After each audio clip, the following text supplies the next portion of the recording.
Dako kay mo sa magsalin man ako ra kay kayo yan. Dili gani mo gani pa doktor sa murag opera no man balong sa unsa sa sakit niya kay dako kay yan. Di siya ka kaon daghan, di siya ka kon hangga na lalin. Hila ka siya kay nauban man hapon. Okay sa uban. Danan sa laglaat. Ay, bulan sa langan. Ban kami naman dito. Ano mo sa ako ha?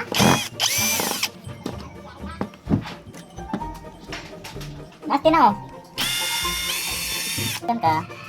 Ah. Ano? Balik ka siya, wala mo lang. Wala siya.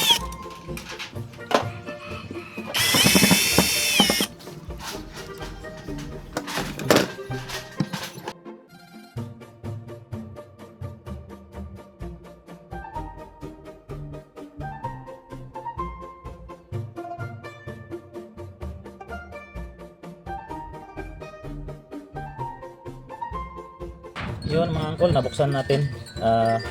Ang problema nito ay minsan nagpipio, minsan gumagana. Yan, so kunan natin ng resistance yung IPM. Yan, check mo natin yung tester natin yun, so 0. Kan tayo ng 6, 1, 2, 3, 4, 5, 6. Yan, bumo natin.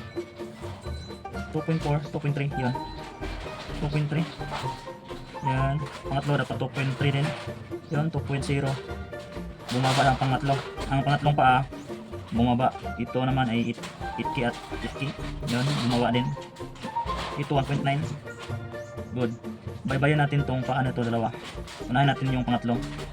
Kung saan siya patungo. Tapos actual na lang natin palitan. O, check natin yung mga resistor. O, ilawan natin sa likod para makita natin yung circuit. Yan. Ang problema ng paa niya ay bumaba yung resistance niya sa pangatlo dito. Saan pa patungo? Patungo dito. Patungong resistor. Palitan na lang natin to kagad.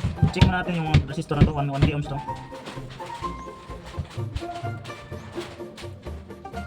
Yun. Sira na pala tong 100 ohms na to. Yan. 99, dalawa. Dalawang paa. 99.6. Pangatlo. Yan, open. Open siya mga angkol. Open. Yan. 500 ohms. 500 ohms. Tapos ang panghuli, shorted. Palitan na lang natin to actual yung 101.